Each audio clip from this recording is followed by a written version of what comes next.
আমরা প্রথম দিন থেকে বলেছিলাম এই খুনে অভিযুক্ত সরাসরি প্রশান্ত বর্মন। কিন্তু প্রশ্ন হচ্ছে এই প্রশান্ত বর্মনের মাথা কারা? শূন্য পাওয়া ডব্লিউবিসিএস অফিসার ভিডিও হয়েছিল, সেদিনই আমরা পিএসসি অফিস ঘেরাও করেছিলাম। ভারতীয় জনতা পার্টিকে মমতা বন্দ্যোপাধ্যায় এই রাজ্যে আমন্ত্রণ করে ডেকে এনে ঘাঁটি ঘাটতে সাহায্য করেছেন। বিজেপিকে 0 থেকে 3 করেছেন, 3 থেকে 77 করেছেন।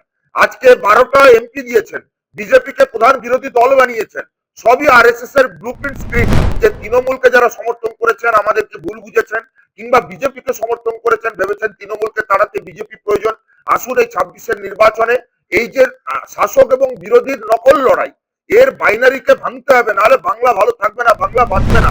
যে সিঙ্গুরকে হাতিয়ার করে একেবারে মুখ্যমন্ত্রী পদে বসেছেন, এবং সেই সিঙ্গুরেই আমরা দেখলাম গতকাল একেবারে প্রধানমন্ত্রী নরেন্দ্র মোদী তিনি বক্তব্য রাখলেন।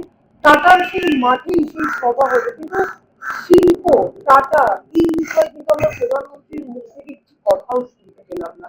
কি বলবেন?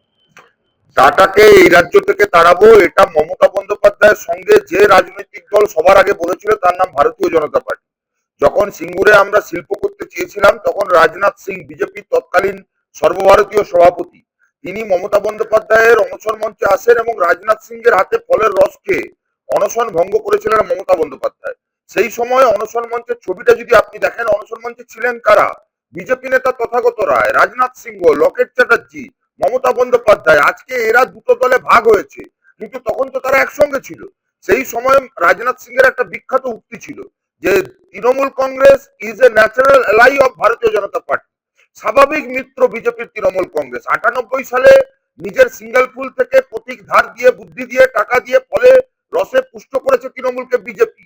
নাগপুরের নির্দেশে বিজেপির সিঙ্গেল ফুল মমতার জোড়া ফুল প্রতীক হলো। তারপর সিঙ্গুরের টাটাকে তাড়ানোর জন্য যা যা ষড়যন্ত্র করবার তা করেছিল বিজেপি তৃণমূল একসঙ্গে হাতে হাত মিলিয়ে। এই রাজ্যের মানুষের অভিজ্ঞতার মধ্যে রয়েছে যে টাটা সেদিন চলে যাওয়ার সময় রতন টাটা কি বলেছিলেন, যে মমতা বন্দ্যোপাধ্যায় তো ট্রিগার চেপে দিলেন। তৎকালীন মুখ্যমন্ত্রী বুদ্ধদেব ভট্টাচার্য, বামফ্রন্ট সরকার, তাদের জমি অধিগ্রহণ নিয়ে হাজারটা বক্তব্য থাকতে পারে, এবং সেই সময় বুদ্ধদেব ভট্টাচার্য আমাদের প্রিয় মুখ্যমন্ত্রী সেই সময় বলেছিলেন যে আমাদের জমি অধিগ্রহণ নিয়ে আপনারা 100টা সমালোচনা করুন, সর্বদলীয় বৈঠকে সমস্ত রাজনৈতিক দল আপনারা আপনাদের মতামত জানান, আমরা সমস্ত সমালোচনা মাথা পেতে নিতে রাজি, কিন্তু দয়া করে এই রাজ্য থেকে শিল্পকে তাড়াবেন না, টাটাকে তাড়াবেন না। তখন ধ্বংসাত্মক রাজনৈতিক খেলায় মেতেছিল এই বিজেপি এবং তৃণমূল। টাটাকে তাড়ানো পরিকল্পিত ষড়যন্ত্রের অংশ ছিল। মমতা বন্দ্যোপাধ্যায় সিঙ্গুর আন্দোলনকে হাতিয়ার করে মুখ্যমন্ত্রী হয়েছেন। মমতা বন্দ্যোপাধ্যায়কে সাহায্য করার পুরস্কার হিসেবে ভারতীয় জনতা পার্টিকে মমতা বন্দ্যোপাধ্যায় এই রাজ্যে আমন্ত্রণ করে ডেকে এনে ঘাঁটি ঘাটতে সাহায্য করেছেন। বিজেপিকে 0 থেকে 3 করেছেন, 3 থেকে 77 করেছেন। আজকে 12টা এমপি দিয়েছেন, বিজেপিকে প্রধান বিরোধী দল বানিয়েছেন। সবই আরএসএস এর ব্লুপ্রিন্ট স্ক্রিপ্ট। আজকে নরেন্দ্র মোদী সিঙ্গুরের মাঠে সভা করছেন, যে জমি অধিগ্রহণ করা হয়েছিল শিল্প বানানোর জন্য। মমতা বন্দ্যোপাধ্যায় 11 সালে আসবার পর সেই জমিতে শিল্পকে মানে তৈরি হয়ে যাওয়া কারখানাকে বুলডোজার দিয়ে ভেঙে গুড়িয়ে দিয়েছিলেন। সেই মাঠে আজকে দেশের প্রধানমন্ত্রী সভা করছেন। আচ্ছা বলুন তো, শিল্প যদি করতে চায় বিজেপি, দেশের সরকারের কারা? বিজেপি। 2014 সাল থেকে আজকে 2026, এই রাজ্যে না হয় বিজেপি ক্ষমতা নেই, কিন্তু প্রধান বিরোধী দল। কেন্দ্রীয় সরকার ওই সিঙ্গুরে একটা শিল্পের প্রজেক্ট নিল না কেন? কেন উদ্বোধন করলো না? কেন মমতা বন্দ্যোপাধ্যায় এই রাজ্যে মুখ্যমন্ত্রী হওয়ার পর কেন শিল্প উদ্যোগে গ্রহণ করলেন না? এই রাজ্যে আপনি মমতা বন্দ্যোপাধ্যায় মন্দির উদ্বোধন, মসজিদ উদ্বোধন, মেলা উদ্বোধন, খেলা উদ্বোধন সব ছবি দেখাতে পারবেন, কিন্তু একটা শিল্প কলকারখানা ফিতে কাটার ছবি দেখাতে পারবেন না। গোটা দেশে নরেন্দ্র মোদী 14 সালে ক্ষমতায় আসবার পর রাম মন্দিরের উদ্বোধন করেছেন, গোটা রাজ্য জুড়ে বহু মেলা, খেলা, উৎসবের উদ্বোধন করেছে বিজেপি সরকার, কিন্তু আপনি একটা কোনো নতুন কলকারখানা উদ্বোধনের ছবি, প্রধানমন্ত্রীর ছবি দেখাতে পারবেন না। আসলে এই রাজ্যে মমতা বন্দ্যোপাধ্যায় সেই কাজটা করছেন যেই রাজ্যে যেখানে বহু রাজ্যে যেখানে বিজেপি সরকার রয়েছে তারাও সেই কাজ করতে পারেনি। আমরা 34 বছরে শিলিগুড়িতে আইটি পার্কের জন্য জমি নিয়েছিলাম, আমরা হিটকোর আন্ডারে নিউ টাউনে আইটি হাব করবো বলে জমি নিয়েছিলাম। সেই জমিতে আজকে জগন্নাথ মন্দির, দুর্গাঙ্গন, কোথাও মহাকাল মন্দির এই হচ্ছে। এই রাজ্যের মানুষ দেখুক কাদেরকে এরা সরকারে এনেছিল আর কাদেরকে বিরোধী দল বানিয়েছিল। আমরা পরিষ্কার রাজ্যের মানুষের কাছে আবেদন করছি যে তৃণমূলকে যারা সমর্থন করেছেন আমাদেরকে ভুল বুঝেছেন, কিংবা বিজেপিকে সমর্থন করেছেন ভেবেছেন তৃণমূলকে তাড়াতে বিজেপি প্রয়োজন, আসুন এই 26-এর নির্বাচনে এই যে শাসক এবং বিরোধীর নকল লড়াই, এর বাইনারিকে ভাঙতে হবে, নাহলে বাংলা ভালো থাকবে না, বাংলা বাঁচবে না। আরজি করের অভয়ার বিচার নিয়ে কোনো কথা নেই, এই রাজ্যে চুরি দুর্নীতি লুট নিয়ে কোনো কথা নেই। 14 সাল থেকে এই রাজ্যে বিজেপি বারে বারে এসছে, একবারও পিসি ভাইপোকে জেলে ঢোকানোর কথা বলে না, দুর্নীতি তদন্তের কথা বলে না। আমরা যদি এবারে 26-এ যদি মানুষ আমাদের উপর আস্থা রাখতে পারেন, তাহলে আমরা শিল্পায়নের পক্ষে দাঁড়িয়ে, কর্মসংস্থানের পক্ষে দাঁড়িয়ে এই চোর লুটেরা বদমাইশ দাঙ্গাবাজদের বিরুদ্ধে একটা বিকল্প রাজনীতি বাংলার মানুষকে উপহার দিতে পারে।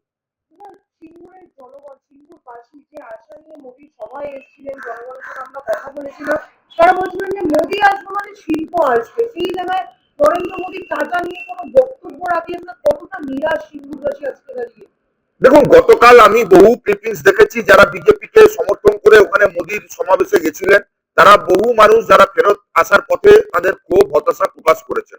আমরা একথা বহুদিন বলেছি যে দিদির বিকল্প মোদি নয়, মোদির বিকল্প দিদি নয়, চোরের বিকল্প ডাকাত নয়, ডাকাতের বিকল্প চোর নয়, দুর্নীতিগ্রস্ত সরকারের বিকল্প দাঙ্গাবাজ সরকার নয়, দাঙ্গাবাজ সরকারের বিকল্প দুর্নীতিগ্রস্ত সরকার নয়।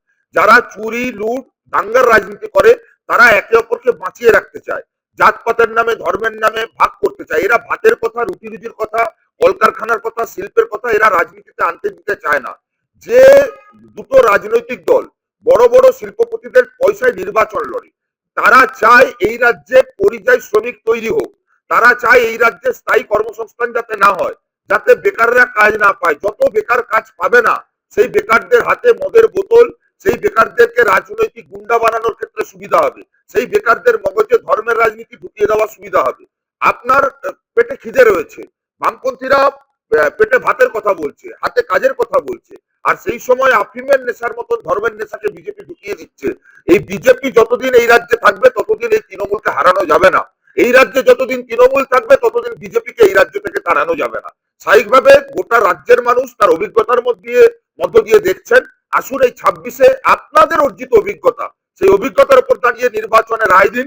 এসআইআর, আধার, ডিমনিটাইজেশন, 15 লক্ষ টাকা, বছরে 2 কোটি চাকরি, এই ভাওতাবাজি মোদিরা এই রাজ্যে বাংলা বাঙালির ভালো চায় না।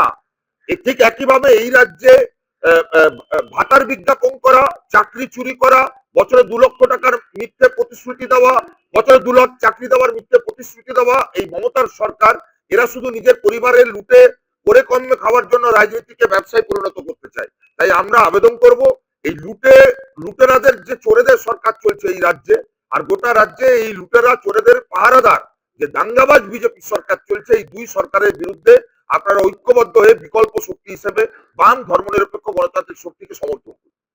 তাহলে কি কোথাও না কোথাও কি মুখ্যমন্ত্রীর মতো এবার 26-এর নির্বাচনের আগে বিজেপিও সেই সিঙ্গুরকেই হাতিয়ার করছেন?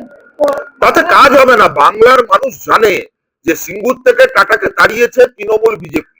বাংলার মানুষ জানে দিদি মোদীর দল হাত মিলিয়ে বামেদের পরাজিত করেছে, ষড়যন্ত্র করেছে। বাংলার মানুষ জানে যে আরএসএস এর দুর্গা এই রাজ্যে ক্ষমতায় রয়েছে।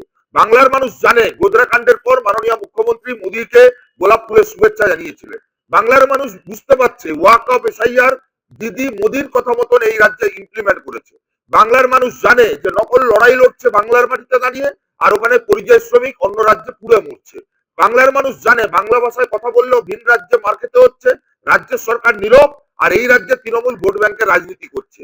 এই যে উগ্র বিজেপি বিরোধিতা, উগ্র তৃণমূল বিরোধিতা, হিন্দু মুসলমানের রাজনীতি দুই দলই করছে। স্বাভাবিকভাবে শিল্প যদি করতে হয়, কলকারখানা যদি করতে হয়, বামপন্থীদের আনতে হবে। আমরা বলছি সিঙ্গুরের যদি ফেরাতে হাল যদি ফেরাতে হয় তাহলে লালকে ফেরাতে হবে। একেবারেই শেষ এবং অন্য একটি প্রসঙ্গে যাবো, শেষ প্রশ্ন একেবারেই। স্বর্ণ ব্যবসায়ী খুনে প্রশান্ত, ভিডিও প্রশান্ত মর্মন, তাকে একেবারে আত্মসমর্পণের নির্দেশ দিয়েছেন সুপ্রিম কোর্ট। কি বলবেন? না, আমরা প্রথম দিন থেকে বলেছিলাম রাজ্যের মানুষের কাছে, আমরা প্রথম দিন থেকে বলেছিলাম এই খুনে অভিযুক্ত সরাসরি প্রশান্ত বর্মন। কিন্তু প্রশ্ন হচ্ছে এই প্রশান্ত বর্মনের মাথা কারা? শূন্য পাওয়া ডব্লিউবিসিএস অফিসার ভিডিও হয়েছিল, সেদিনই আমরা পিএসসি অফিস ঘেরাও করেছিলাম। আমরা বলেছিলাম যে কোন এক তৃণমূলের মন্ত্রীর দাদা পিএসসির মাথায় বসে আছে বলে শূন্য পেয়ে ডব্লিউবিসিএস অফিসার হয়ে যাওয়া যাচ্ছে। আপনি ভাবুন, যে ডব্লিউবিসিএস অফিসাররা আমার রাজ্যের প্রশাসনকে পরিচালনা করবে সেখানে দুর্নীতি, তার মানে দলের ভেতরের ক্যাডারদের ডব্লিউবিসিএস অফিসার বানানো হয়েছে। এই যে আমরা দেখছি পুলিশ আমলা সবাই তৃণমূলের দলদাসে পরিণত হয়েছে, ক্যাডারে পরিণত হয়েছে। তার কারণ তো এটা দুর্নীতি। সাদা খাতায় চাকরি দেওয়া মাস্টাররা তারা তৃণমূলের দলীয় নেতা হয়েছে। সাদা খাতায় ডব্লিউবিসিএস হওয়ার ডব্লিউবিসিএস অফিসার তিনি নিজেকে হিরো বানিয়ে ফেলেছেন। মমতা বন্দ্যোপাধ্যায় সব জানতেন, এখন প্রশ্ন হচ্ছে আসল মাথা কবে ধরা পড়বে। প্রশান্ত বর্মনের বিরুদ্ধে যেমন খুনের অভিযোগ আছে তার তদন্ত হওয়া প্রয়োজন, তেমন কিভাবে শূন্য পাওয়া একজন ডব্লিউবিসিএস অফিসার হয়ে গেলেন তারও তদন্ত হওয়া প্রয়োজন, নাকি অন্যান্য আর 4-5টা তদন্তের মতন আরজি করে, যেমন আমরা পরশুদিন দেখলাম আরজি করে মামলায় অভয়ার বাবা মা যে কথা আদালতে দাঁড়িয়ে বললেন যে সুপ্রিম কোর্টের সামনে বিচারপতির সামনে বারে বারে তারা আবেদন করেছিলেন যে সিবিআই এর আইনজীবী, কেন্দ্রের আইনজীবী আর রাজ্য সরকারের আইনজীবী সব তলে তলে সেটিং, আর সেই সেটিং এর কথা বাইরে আসতেই সবাই একজোট হয়ে অভয়ের বাবা মার দিকে ছেড়ে গেলেন। মোদী, অমিত শাহ অভয়ের বাবা মার সঙ্গে দেখা করেন, দিদি তৃণমূলের নেতারা অভয়ের বাবা মাকে আক্রমণ করেছিল। তার মানে বিচার ব্যবস্থার মধ্যেও কোথাও না কোথাও দিদি মোদির সেটিং এর রাজনীতি হচ্ছে, তার ফলে কোনো চোরেরা জেলে যাচ্ছে না। এই রাজ্যে আমরা যতদিন বিরোধী ছিলাম তৃণমূলের চোরগুন্ডা ধর্ষকদের সাজা দেওয়ার ব্যবস্থা করবার আইনি লড়াই আমরা লড়েছিলাম, কিন্তু যবে থেকে আমরা দুর্বল হয়েছি, বিজেপি শক্তিশালী হয়েছে, ততদিন আমরা তবে থেকে আমাদের এই রাজ্যে আমরা যাদের জেলে ঢুকিয়েছিলাম তাদেরকে জেলের বাইরে গোলাপ ফুলের পাপড়ি দিয়ে বরণ করে নিয়েছে তৃণমূল বিজেপি। স্বাভাবিকভাবে এই রাজ্যে তৃণমূল সরকার থাকলে যেমন চুরি, লুট, ধর্ষণ, দুর্নীতি বন্ধ হবে না, খুন বন্ধ হবে না, ঠিক তেমন বিজেপি যতদিন দিল্লিতে থাকবে ততদিন এই রাজ্যে তৃণমূলের দুর্নীতি করা এই চোরগুন্ডা, বদমাইশ, ধর্ষক এদের শাস্তি হবে।